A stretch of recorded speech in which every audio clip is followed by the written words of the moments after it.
Alright, I'm just gonna be completely honest with you right now. No bullcrap whatsoever. None. Absolutely none.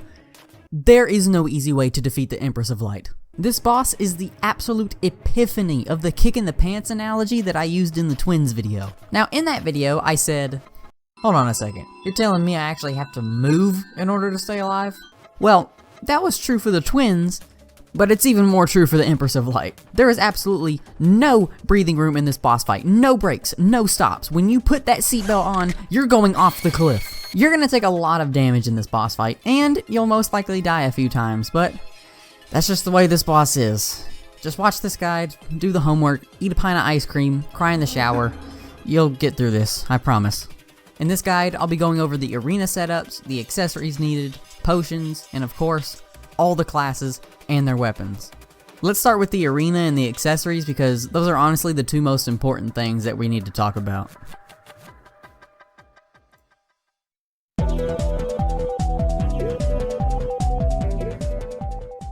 The most important part of the Empress of Light boss fight is having a suitable arena to fight her in. This is an example of a good arena. It's about 300 blocks wide and 80 blocks high, and the platforms are spread about 20 blocks between each other. This should provide you with enough space to move around and dodge the Empress's attacks, but I mean, you can always make the arena bigger if you want. Along with the general layout, you're going to want to utilize all of the other basic things that you'd normally use in any other arena, like, you know, campfires, heart lanterns, stars and bottles. You get the gist of it by now. The accessories that you're going to need are very grindy, and they can be hard to get, but they provide you with amazing bonuses.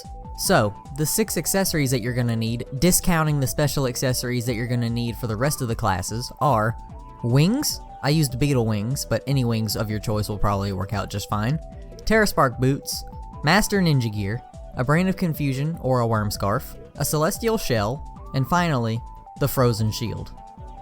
Now, I can already hear you guys saying stuff like, but Ian, that stuff requires work to get, and I don't have any free time to grind for an hour to get this stuff. Well, I'm sorry, but this is the only setup that worked for me, so you're just gonna have to deal with it. The Master Ninja gear is especially useful, as it allows you to just straight up ignore some attacks.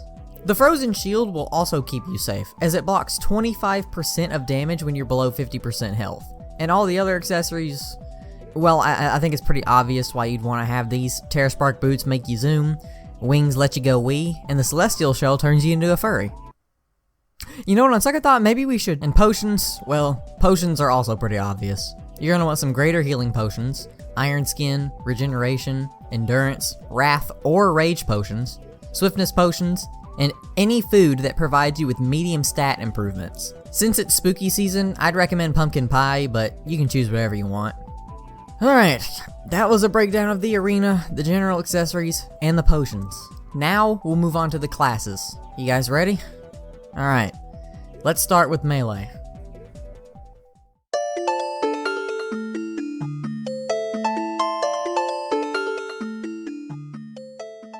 Melee is without a doubt the most optimal class to fight the Empress with, purely because of that freaking sexy defense stat. Goodness gracious, can you guys give me a minute? I'm not joking when I say that melee is a straight tank. The highest amount of damage I took during this boss fight was only 58 damage, which, believe it or not, is actually pretty low for this boss. You know what? Let's swap that out for spooky armor and see how much damage you took.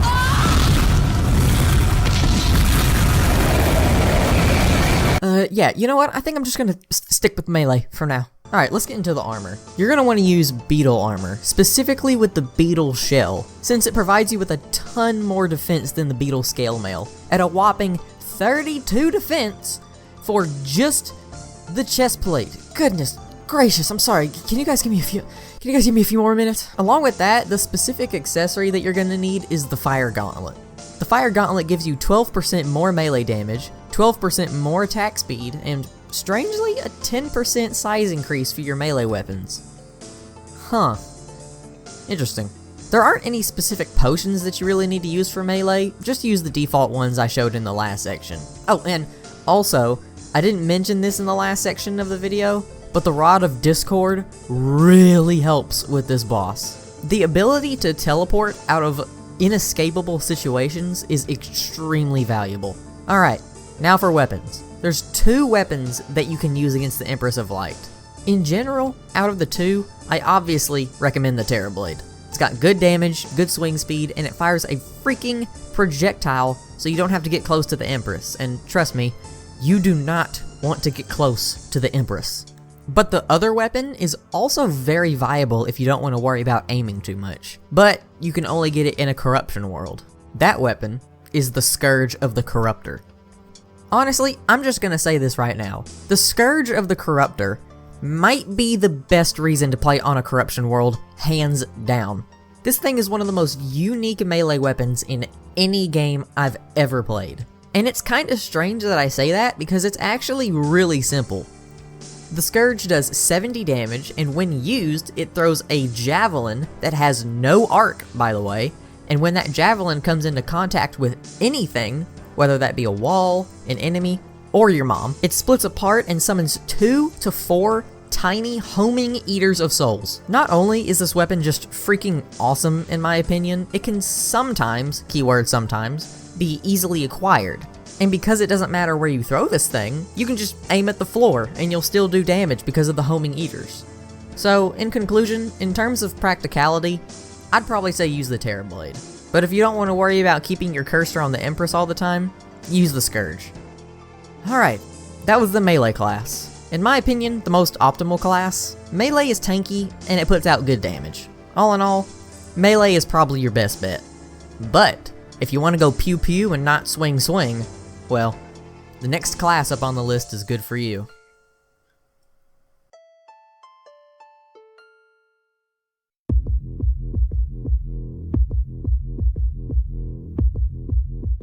The Ranger is the most straightforward class to fight the Empress with. You're a lot squishier than the melee class, so I'd recommend that you actually, try to dodge her attacks.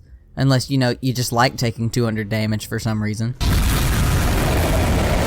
Starting with your armor, Shroomite armor is obviously the best armor set to use, specifically with the Shroomite mask, because, well, you're gonna be doing a lot of...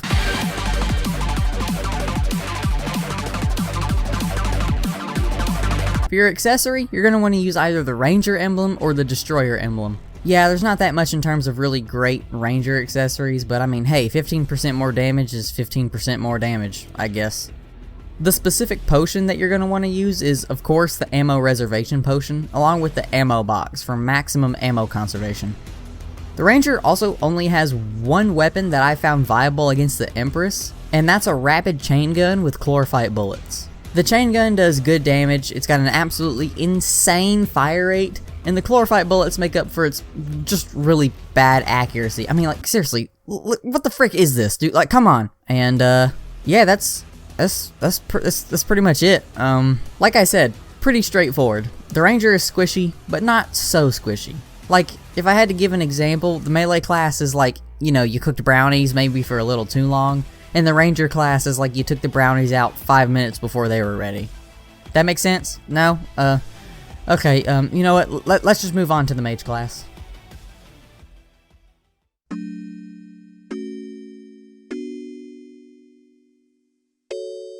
The Mage class is the most unique class out of the four because he's the only class that actually benefits by swapping his headgear. Specifically, the Spectre armor headsets.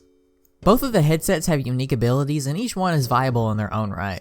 The Spectre Mask causes homing ghost orb thingies to pop out of whatever you did damage to. Apparently, according to the wiki, the projectiles that are spawned from the Spectre Mask do 100% of the original damage dealt, but I don't know how true that is, so if anyone has the correct answer, fact check me on that, please.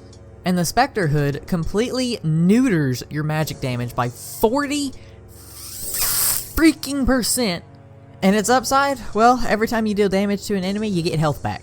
The health that you get back is capped at 30 health per second, which is honestly pretty good, all things considered, and just might be worth chopping off 40% of your damage.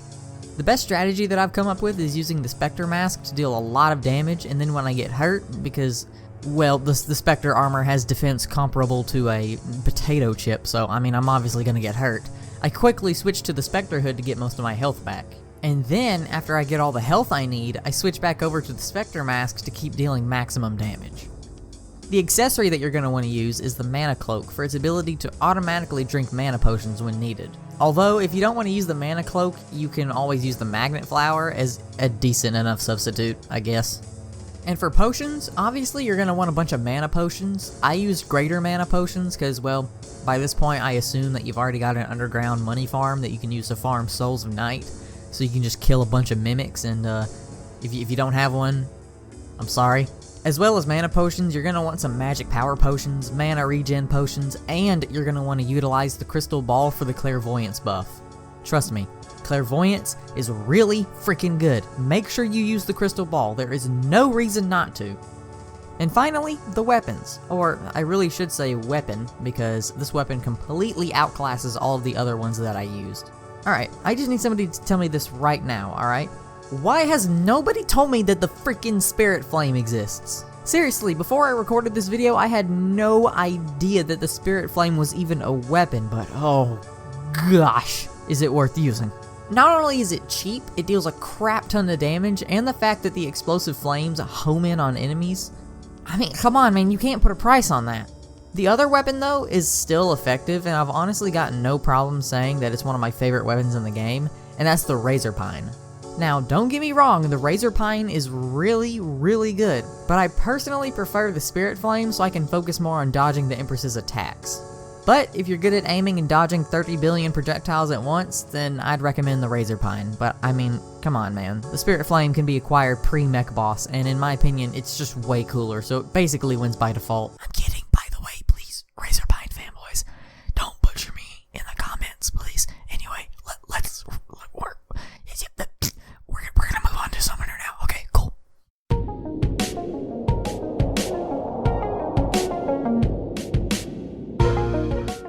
Alright, Summoner has a lot of weapons that he can use, and because of that, I'm gonna get them out of the way first. There's 6 staffs that you can use against the Empress, and I'll run through each one and give them a rating out of 10 based off how effective they are. Starting off with the Optic Staff, this is easily the worst staff out of the bunch. Even though, in my opinion, it's the coolest summoner weapon, it really falls flat on its face with some pretty pitiful damage. And because of that, the Optic Staff gets a solid 2 out of 10 on the effectiveness scale. Next up on the list is the Tempest Staff. It fires projectiles. That's all you need to know. The reason that this is higher than the Optic Staff is because when the sharks actually do hit the Empress, they do a lot of damage, but half the time they just go flying off into the distance. I mean, like, freaking look at this crap, are you kidding me? The Tempest Staff gets a solid 4 out of 10 because it at least is somewhat usable. Next up is the Deadly Sphere Staff. Now we're getting into competent territory. The Deadly Sphere Staff does relatively low damage compared to the other staffs, excluding the, Optic Staff. But the damage from your whip should be enough to compensate the middle of the road damage. Along with that, the spheres tend to stick close to the Empress, and because of that, it gets bumped up a little bit. I give the Deadly Sphere Staff a solid 6 out of 10 because it's a whole heap of a lot better than the previous 2 staffs. Alrighty, next up is the Raven Staff. The only real reason that I put this above the Deadly Sphere Staff is because it does a little more damage. And I found that the highs of the Raven Staff are quite a bit higher than the highs of the Deadly Sphere Staff. With all that said, it's only marginally better and it gets a 7 out of 10. It's better than the Deadly Sphere Staff, but just barely. And first runner up for this list is the Sanguine Staff, of course. The Sanguine Staff has a lot of things going for it. First, it does good damage. Second, it never misses. And 3, it's range and speed. The Sanguine Staff has every benefit you could possibly think of, and I'm kinda sad it outclasses about 90% of the other summoner weapons leading up to the Stardust Dragon. The Sanguine Staff gets an 8 out of 10. And like I said, it's in second place. So what could be better? Well, after fighting the Empress of Light with all these staffs, I can confidently say that the Xeno Staff is the best option to fight her with. The Xeno Staff has all of the benefits of the Sanguine Staff, but it's just better in every way. The Xeno Staff deals more damage, it attacks faster, and the fact that the UFOs teleport straight to the Empress's location makes this staff incredibly viable. I mean, good gracious, look at all those numbers. I defeated the Empress of Light a whole minute faster with the Xeno Staff compared to the Sanguine Staff. Now yes, I understand that this thing requires you to kill a Martian saucer in order to get it, which sucks a lot, But if you have the time on your hands, this staff is absolutely worth using. These little dudes are absolute units, and they are 100% deserving of the 10 out of 10 spot on this list. It is without a doubt the best staff against the Empress. Minus all of these, of course, but I'm not including them because they're in-game weapons. But the staffs aren't the only thing that you need as a summoner. You also need a whip to use. In my opinion, the Dark Harvest is the best whip to use, specifically for its crazy damage output, and the fact that it swings faster whenever you hit an enemy with it. Potions are also pretty self-explanatory. You're going to want some summoner potions along with a bewitching table for the extra summon slot. And finally, your armor. In my opinion, Spooky Armor is the best armor set to use for its damage bonuses, but if you don't want to fight through a billion pumpkin moons, then Tiki Armor will work just fine. And with that, everything has been covered. The arena, the classes, the armor sets, the potions, and all of the weapons. I hope you all take this information to heart, and I hope your experience with the Empress of Light is much less painful than mine was. Ugh.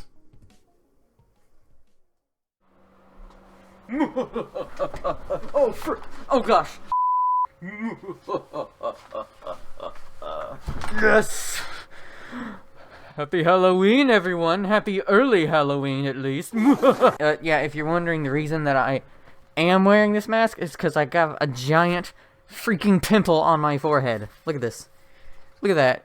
Look, like, do you see? Like, what the frick? I swear, I try to wash and de-oil my skin as much as I can, but no matter how much I freaking try to, it always comes back with these freaking gigantic eyesores. But, that video took a lot longer to make than it should have.